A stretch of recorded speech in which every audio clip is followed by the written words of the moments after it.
मक्का की जमीन आग की तरह जल रही थी। रेत इतनी गर्म थी कि उस पर पांव रखना भी मुश्किल था। हर तरफ खामोशी थी, लेकिन इस सब में सिर्फ एक आवाज गूंज रही थी, आहद, आहद।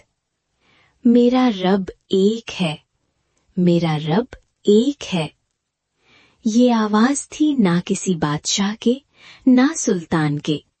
ये आवाज थी एक गुलाम की, एक ऐसे गुलाम के जिसका ईमान और हौसला पहाड़ की तरह था। अल्लाह पर यकीन की इस सच्ची दास्तान को सुनकर आपका भी ईमान और पुख्ता हो जाएगा। बिलाल जो हबशा के रहने वाले थे, बचपन ही में उनके वालिद का इंतकाल हो गया। हजरत बिलाल, उनकी 2 बहनें, एक भाई और वालदा पर मुश्तमिल ये खानदान मक्का में अब्दुल्ला बिन जदान के पास पहुंचा, जो एक काफिर था। हजरत अबू बकर सिद्दीक रोजाना वहां से गुजरा करते थे जहां हजरत बिलाल काम किया करते थे। हजरत अबू बकर सिद्दीक ने हजरत बिलाल से कहा, बिलाल, कब तक तुम इतने खुदाओं की पूजा करते रहोगे? ये तुम्हें कभी आज़ाद नहीं करेंगे। मैं तुम्हें एक रास्ता बताता हूँ जो हिदायत और सच्चाई का रास्ता है। जब हुजूर पाक सल्लल्लाहु अलैहि वसल्लम ने इस्लाम की दावत दी तो हजरत बिलाल ने भी कलमा पढ़ लिया। इस दौर में इस्लाम कबूल करना गोया अपनी मौत और जुल्म को दावत देना था। इसी खौफ की वजह से बहुत से लोगों ने अपना ईमान छुपा कर रखा हुआ था। 2 वाक़यात ऐसे पेश आए कि हजरत बिलाल का ईमान जाहिर हो गया। लोग आकर जब अब्दुल्ला बिन जद्दान को बताने लगे, तू बहुत बड़ा सरदार है, लेकिन तेरी इज्जत खाक में मिल जाएगी जब लोगों को ये पता चला कि अब्दुल्ला बिन जद्दान का गुलाम मुसलमान हो गया है। अब्दुल्ला बिन जद्दान ने उमैया बिन खलफ से बात की और कहा कि ये गुलाम मुझसे ले लो, चाहे मुफ्ती ले लो, लेकिन ये नहीं बताया कि वो मुसलमान है। उमैया मान गया और उसने गुलाम ले लिया। उमैया बहुत सख्त और जालिम इंसान था। फिर एक दिन जब उमैया बिन खलफ को ये बात मालूम हुई तो उसके बाद उमैया बिन खलफ के गुरूर को शदीद ठेस पहुंची। उसके बाद उमैया बिन खलफ ने हजरत बिलाल रदियल्लाहु अन्हु पर जुल्म की इंतहा कर दी। वो हजरत बिलाल के गले में रस्सी डालता और मक्का के आवारा लड़कों के हाथ में दे देता। हर रोज जब सूरज ऐन सर पर होता, जमीन से आग निकल रही होती, तो हजरत बिलाल को घसीटकर मक्का के खुले मैदान में लाया जाता। उनके कपड़े उतार दिए जाते, सख्त गर्मी में तपती हुई रेत पर लिटाया जाता और उनके सीने पर भारी पत्थर रख दिया जाता ताकि वो सांस ना ले सकें।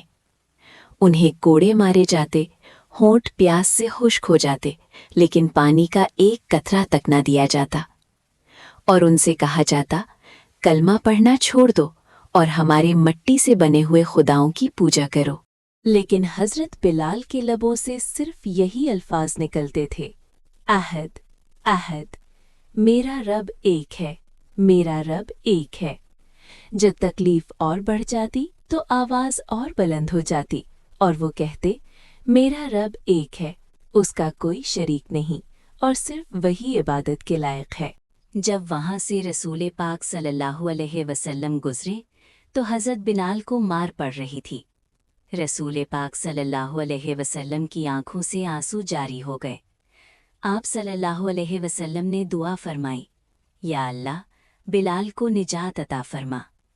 हजरत अबू बकर सिद्दीक ने हजरत अब्बास को भेजा और कहा, उमैया मेरा मुखालिफ है, वो मुझसे बात नहीं करेगा। आप जाकर उसे कहिए कि बिलाल को बेच दे। जब हजरत अबू बकर सिद्दीक रदियल्लाहु ताला अन्हु हजरत बिलाल रदियल्लाहु ताला अन्हु को खरीदने आए तो उमैया बिन खलफ का रवैया बदल गया और वो कहने लगा, अगर अबू बकर इसे खरीदना चाहते हैं तो इसके बदले में रूमी गुलाम, 2 लौंडियां और 2000 दीनार लूंगा।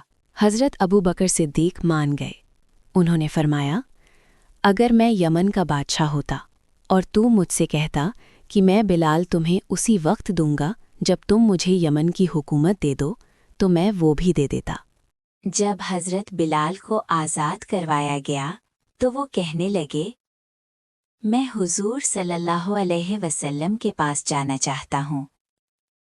हजरत बिलाल भी सबसे पहले कलमा पढ़ने वालों में से थे, जिन्हें अल्लाह ताला ने जन्नत की बशारत अता फरमाई।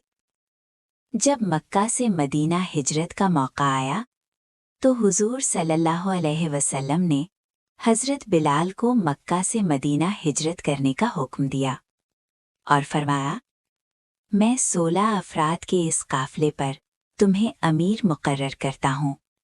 तुम इन सब को मक्का से मदीना लेकर जाओगे। ये तकरीबन 2500 किलोमीटर का सफ़र था जो तय करना था।